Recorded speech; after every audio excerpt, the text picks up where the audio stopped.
maybe that developer's not gonna come up, you've just got a verbal agreement or a handshake, or you're just looking around, and you know what the saldo is, so you just clear cut your property.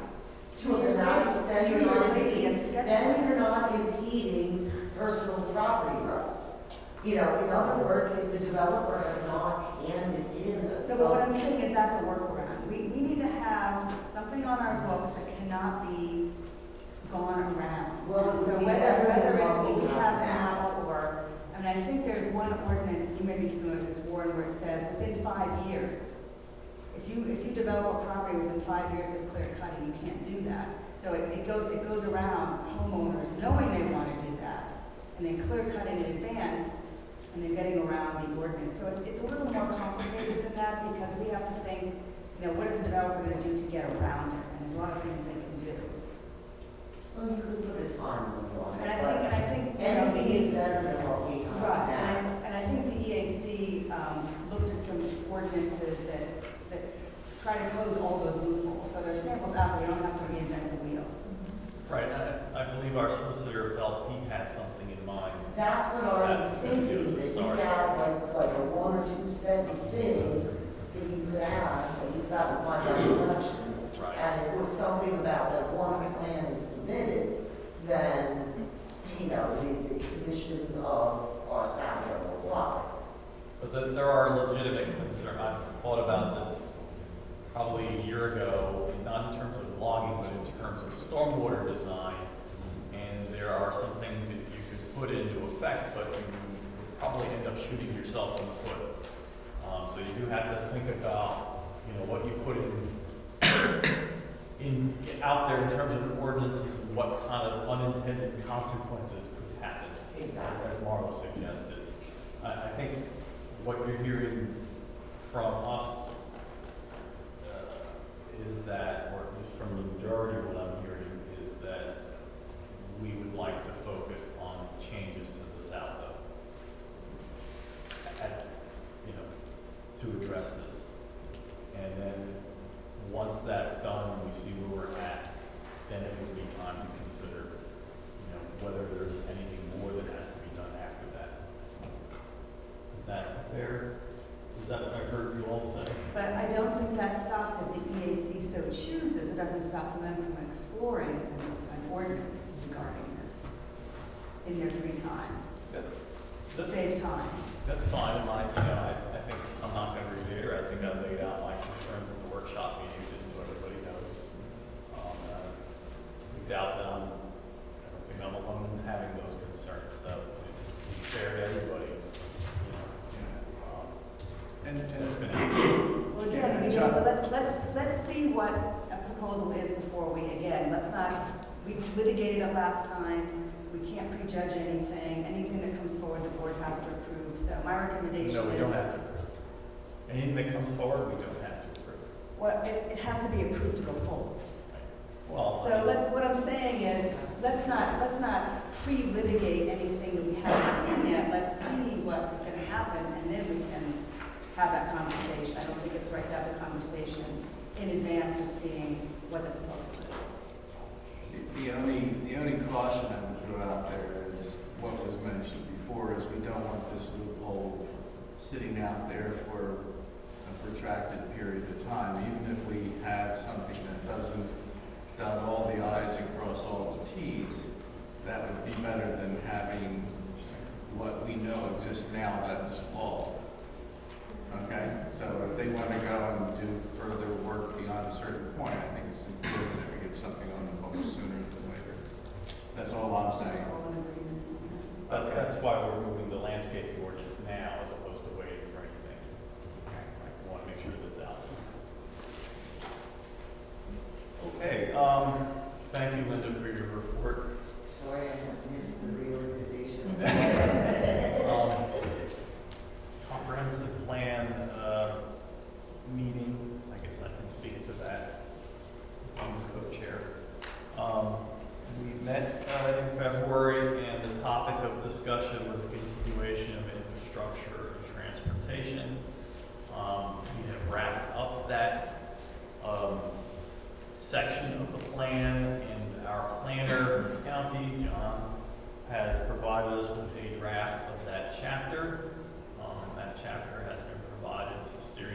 members, and it would be provided to working group members, and at some point down the road would be provided, actually it could be anytime, provided to the public for their review. We have a meeting coming up this Thursday in this room at 6:30 p.m. and we are starting on our village development and community character section of the comprehensive plan. That's probably going to be the most involved discussion, I think, in terms of what we want our township to look like. I think our planner has indicated that he wants to do some visioning exercises with the group. So I encourage people who are interested in coming out and seeing what's going on. My guess is that this will probably be a topic that will span a couple of meetings, if not more, to try and make sure that we capture that aspect thoroughly in our plan. So again, that's this Thursday at 6:30. Any questions? Thank you. Parks and Recreation. I guess the first item of business we discussed during the work session earlier, that the park board would like the approval of the board to go forward with an application to Perkiomen Watershed Conservancy for a grant for rain gardens. When we talked last, we were talking about the rain garden at Village Center Park. When I spoke to Perkiomen Water Conservancy this past week in the final discussion through the application, they indicated to me that we could extend it out to additional projects. They had the capability, they felt, to handle more. We have two potential rain garden projects in our township. One is at Village Center Park, where we have the current drainage area that needs to be naturalized. We also have the existing failed rain garden at Cuddy Park, which was built and really just needs to be redone. So on their advice, I've rewritten the application to include both rain gardens. They will review it. Their piece in this is they provide the design work, the plant work, and the overall guidance. We provide the manpower and the volunteers to do the installation.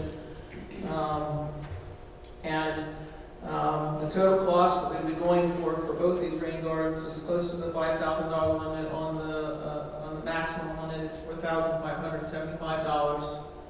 That would be for the plant materials and their oversight on those two. They will review both rain gardens. It's possible we could get approval for both, one, or of course neither. We're asking for approval by the board to do this. These rain gardens are both going to improve, naturalize, and also improve absorption and filtration in two areas where we've got poor filtration at this point on stormwater that is either moving through the Village Center Park without any kind of filtration and absorption. It's just a saturation area that goes straight to drain, it goes straight to a storm drain. And in Cuddy Park, the water at this point it stays in the rain garden, but essentially runs through the rain garden without adequate absorption and filtration, and goes straight to a tributary to the Perkiomen Creek. So both of these are very worthwhile projects and improvements. They would both be attended by educational signage for education of the public, that these are best management practices they can also employ in their yards for containment of stormwater. I've done this myself in my own yard. I know some other people have been doing this as well. It's a good way to handle stormwater and also naturalize your yard and avoid mowing. So we're asking for your approval and signage on that application tonight. Also moved. A second. You want to read it first? Motion. Okay. I can. I think she did a really good job explaining it, and thank you for doing the work to rewrite that. I move to allow the Lower Frederick Township Park and Recreation Board to submit a Perkiomen Watershed Conservancy Municipal MS4 grant application to build a rain garden in Village Center Park and retro rain garden. And I second. Any questions? Any questions for Pam?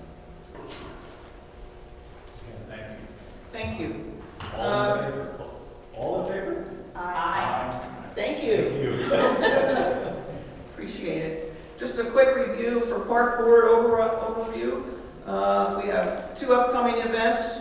Saturday, April 4th, again, is the stream cleanup in conjunction with PWC. If you have not already, you sign up on the PWC website. I think pretty much of our sites are full at this point. That's April 4th, Saturday morning, 9 to 12. We also have our Easter egg hunt, Saturday, April the 11th at 10 o'clock at Coble Park. We are going to be stuffing 2,000 eggs this year, which I think is close to what we did last year as well, Donald, correct? And we will not be having a park board meeting in April because we'll be stuffing eggs.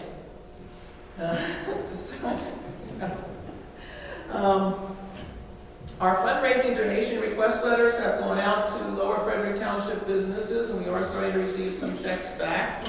Many thanks to our newest generous sponsors, Akins & Sons, Silva's Gymnastics, and Writers Auto Repair have generously donated to help us support us in our projects.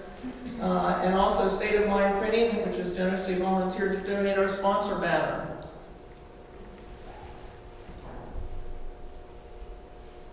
Value engineering. And value, yes, and value engineering and our other supporters as well. I'm sorry, I just had the That's list okay. for the recent ones. Sorry, we weren't going to carry overlooking you. The park board will be conducting our park inspections in the coming month. We divvy up the parks and we all inspect. We're looking for unsafe conditions and also maintenance items. So we'll be doing those and coming back with a list of maintenance items by the parks for Tommy and the crew. We were also contacted this past month again by Camp Hope. July 31st will be their community service day again for the Kids Hope Corps. This is the same group of young adults who got into trouble last year with us. So we're looking for another community project for that day to work with approximately 45 kids that are about 15 to 18 years of age. Very dedicated, talented children, young adults. So we've got some ideas. If anyone has any ideas of a meaningful community project to do, we're looking for ideas. I'm not sure how meaningful this is, but I know the front of our building could be some beautification. If that would fall You into need a that professional for category. that. Pardon? I think you need a professional for that. Honestly. The kids are really looking for something, They really a want- start and finish. They need to see a finished product, not necessarily, because we've thought about using them at CBS and the other parks. Right. But that's really not what Camp Hope is about. It's Okay. more of Yeah, the kids need to see. they wanted to leave something meaningful Contribution, behind, yes. something that like the artwork or something. We've talked to them about, making bee boxes and butterfly boxes and things, and they're not allowed to use power tools. But they want to do something more meaningful, some kind of, more kind of an outreach, something for the community, to community benefit. So we're looking for ideas. Anyone that's got anything, please, let us know. This is a great group of kids to work with, and we want to give them something that they can get behind and really feel good about as well. We had mentioned, I think, when I was at your meeting, perhaps the Watershed Conservancy might have a service project. It's possible. Reach out to them. We'll see. We'll develop something. We also voted as the board to replace our new popcorn machine and spent $200 out of our budget for that because our old machine finally roasted itself. So, there will be good popcorn hours this year. So, any questions? And that's pretty much it for. When it catches fire, it's not because of the machine. Thank you. You had mentioned the bench when I was there. Is that something you want to talk about? We can, in response really to Chief Maxey last month, talking about some of the tragic losses of young people we've had in the township, and wanting to do something in an outreach kind of thing in support of the community. We've decided among ourselves at the park board, we will be setting a memorial bench in the meadow at Cuddy Park, and it will have a plaque on it, which we decided upon the wording of Come sit, relax, and be still for a while. This bench is provided to grieve, to love, to celebrate, and to heal. And the objective is, we've all been touched by pain in various ways in our lives. And just as recognition of that kind of thing and the kinds of things that the community is going through now, and we all go through as individuals from time to time, provide a place of reflection to go. So it's a non-specific, but something in remembrance of what the township has gone through recently that we want to do. So thank you. Thank you.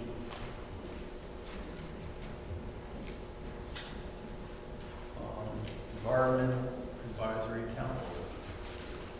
Ruth Heil, Chairperson of the Council. We had a busy meeting in February because our January meeting was the stormwater presentation. So we evaluated that stormwater presentation quickly. It was positive overall, but it was noted that homeowners still need more information about how to deal with and protect water on their own properties. So it dovetails nicely to what the park board is doing with the rain garden signage. Park board members came to our meeting. They informed the EAC of their robust plans for 2020, particularly as they relate to the public's engagement in environmental stewardship through tree plantings, invasive plant removal, rain garden installation, April stream cleanup, and more. The EAC supports the efforts. We will be considering ways to take an active part in their Fall Fest, so we'll be working on that. But for Earth Day, in the meantime, the park board will continue to focus on the stream cleanup, while the EAC plans to write a statement to the press announcing the existence of the EAC alongside some ecology-focused steps the public can take to protect the environment, some kind of press release. Jackie O'Neill announced that Lower Frederick is now listed on the EAC network, which provides news, announcements, and information of use to EAC members.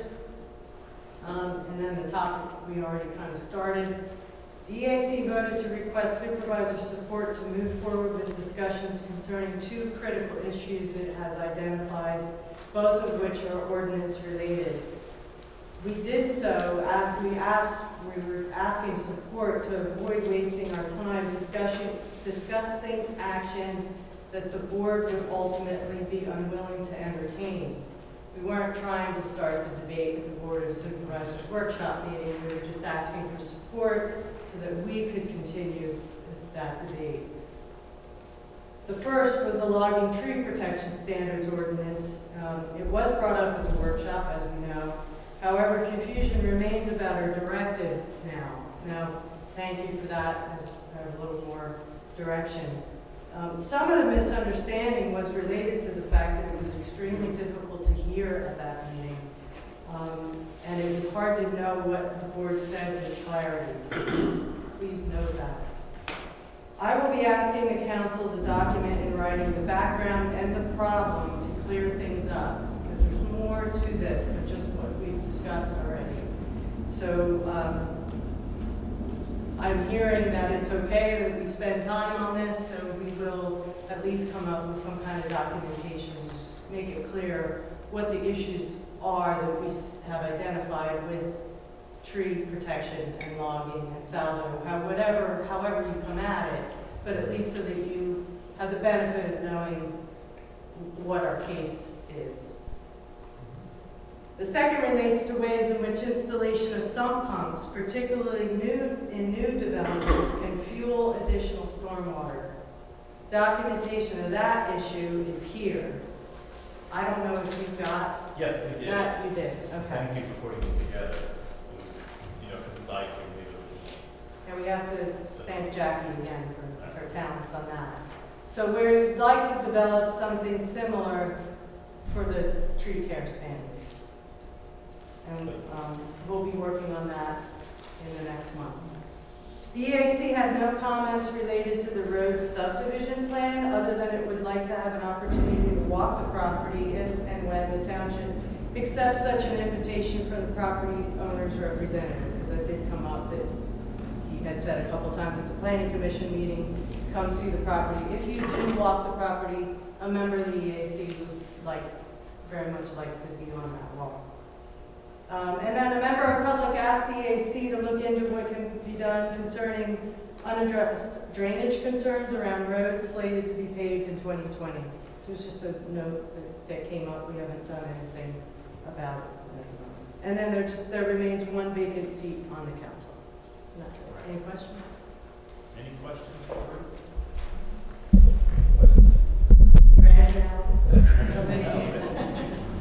Thank you. Yeah, I just want to thank the EAC for coming up to speed. You've done a lot in just 6 short months. Putting on your first educational presentation, so just, keep on moving on. Thank you. Okay, any additional, any new business? Public comment? Sorry. Simmons Road. The only thing I just want to mention to the board,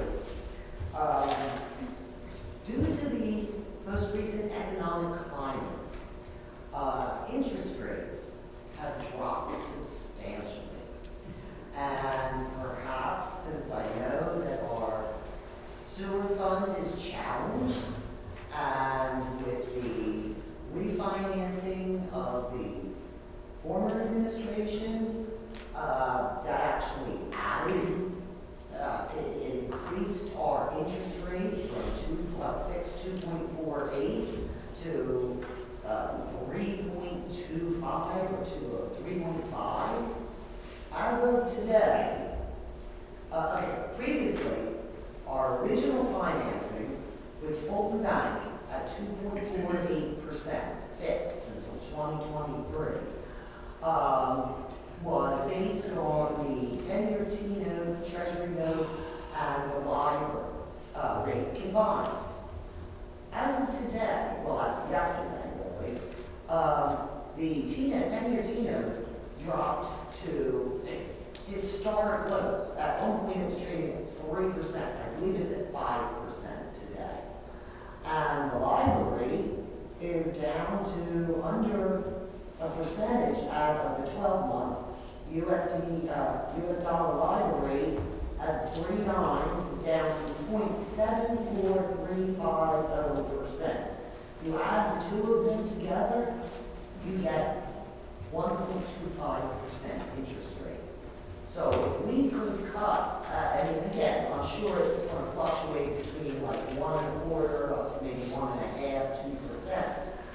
But perhaps if you want to revisit refinancing, now would be an optimum time. It would not only mitigate the perhaps upwards of $2 million that was added to our debt just to buy time, but we may be in a better position than we were with the original Fulton Bank loan of 2.48%. And I'm thinking that we may not even have to initially consult